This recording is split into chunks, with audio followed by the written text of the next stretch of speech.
اخ يا بابا الله يرحمك، شو صار فيني من بعد غيابك؟ ما عاد حدا يسأل عني، وما عاد حدا يوقف جنبي من بعدك، لا عمامي ولا خوالي ولا حتى رفقاتك يلي كنت انت وياهن اقوى من الاخوة. وين لما كنت تاخذني بالسيارة وتدورني ونلعب ونضحك؟ وين يا بابا وين؟ يا الله شو تغيرت فيني الدنيا يا بابا. كنت استنى اللحظة يلي تجي فيها على البيت وتجيب لي كيس اكلات وتلفني تحضني نلعب سوا. شو بدي احكي لك؟ لا احكي لك يا بابا، الله يرحمك ويغفر لك بس ويصبرني على فراقك. بابا انا ولا شي من دونك، بس حسبي الله ونعم الوكيل. السلام عليكم.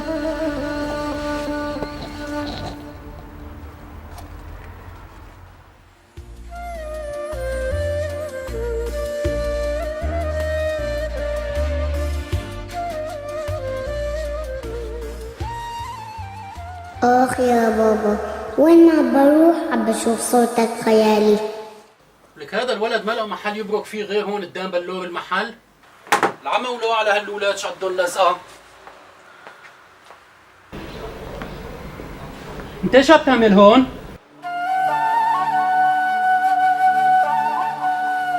لك ليش بيرك هون؟ ما مشان شي عمو، بالك عم بتفرج على الألبسة. ليش انت معك مصاري تشتري هيك لبس؟ لا عمو ما معي، بس بالك عم بتفرج. يا اصبح قوم طلع من هون.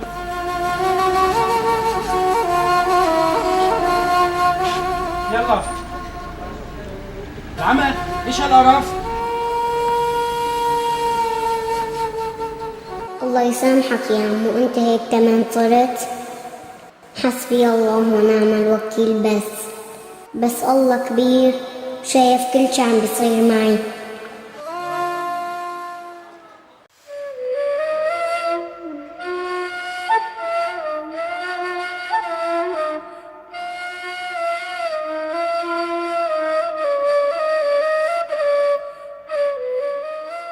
الله يرحمك يا بابا، بس لو تشوف شو عم بصير فيني.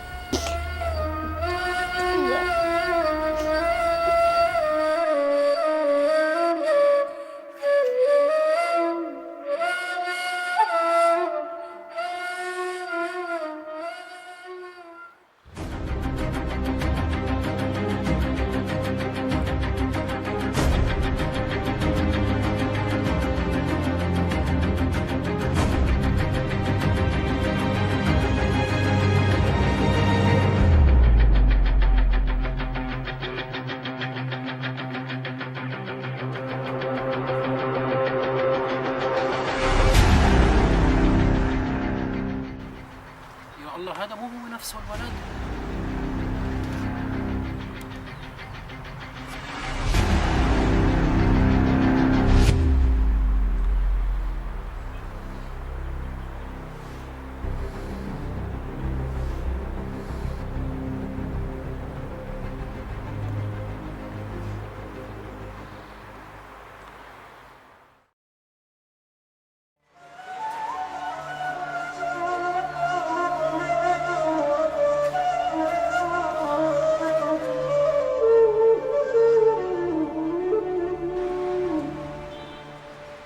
والله هذا هو الولد نفسه. عجب ايش قصته؟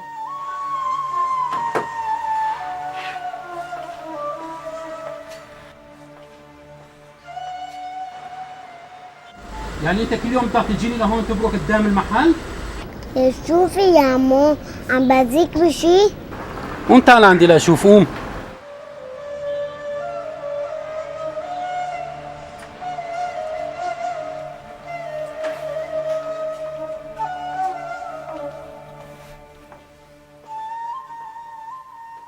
خير عمو، شو بدك مني؟ احكي لي انت شو قصتك؟ اي قصة عمو؟ ما فهمت عليك. قصتك انت، يعني وين ما عم بروح وين ما عم بجي عم بشوفك بوجهي، كل يوم تجي بتبرك قدام المحل، وامبارح طلعت على المقبرة بدي ازور ابو رفيقي، لقيتك متشطح هنيك نايم. احكي لي ايش قصتك؟ ليش كنت نايم بالمقبرة؟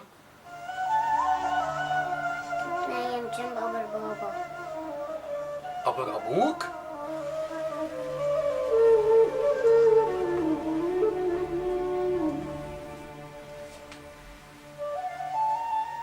ليش مين أبوك؟ هو نفس رفيقك اللي رحت زرته بالجبانة. هلأ يمان أبوك؟ ليه يا عمو أنا ابنه ليمان. يعني أنت رضوان؟ إيه يا عمو أنا رضوان.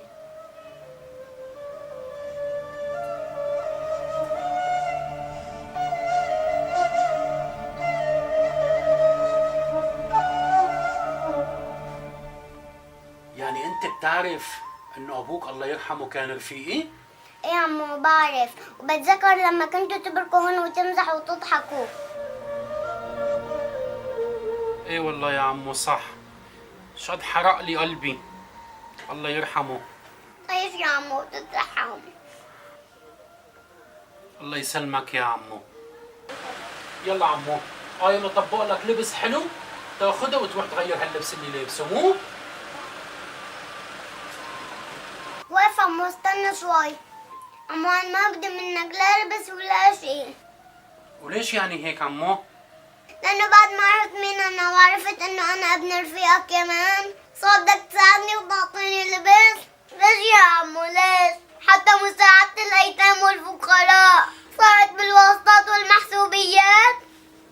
ليش ما أعطيتني من أول مرة شفني قاعد فيا برا؟ طلعت عيطت علي وبهدلتني قدام العالم؟ قلت هلا عرفت إنه أنا ابن رفيقك صار بدك تعطيني؟ عمو هذا الشيء غلط وحرام. الله سبحانه وتعالى في القرآن الكريم بسم الله الرحمن الرحيم يا أيها الذين آمنوا لا تبطلوا صدقاتكم بالمن والأذى كالذي ينفق ماله رياء للناس ولا يؤمن بالله واليوم الآخر. صدق الله العظيم. وقال رسول الله صلى الله عليه وسلم ثلاثة يحبهم الله وذكر منهم فرجل أتى قوما فسألهم بالله ولم يسألهم بقرابة بينهم فمنعوه. صدق رسول الله صلى الله عليه وسلم. عمو بس حبيت أوصل لك هاي الرسالة. أنا لو بدك تساعد حدا من قلبك وإيمانك كنت أعطيتهم غير ما تعرف مين هو. أنا بكفي أجي أبرك برا وأتذكر بابا وأشوف خياله عندك وأشم ريحته. بس يلي بده يساعد الناس والفقراء والأيتام هو بروح بدور عليهم ما بستناهم ليجوا لعنده. روح اتفرج ملان أيتام فقراء بالمخيمات دور عليهم بتلاقيهم. أما آخر طلب بطلبه منك تفضل عمو. إذا يوم من الأيام شفت حدا مثلي مرسوم على وجهه الحزن وقف جنبه وساعده من غير ما تعرف مين هو، لأنه من الأيام جوز يطلع من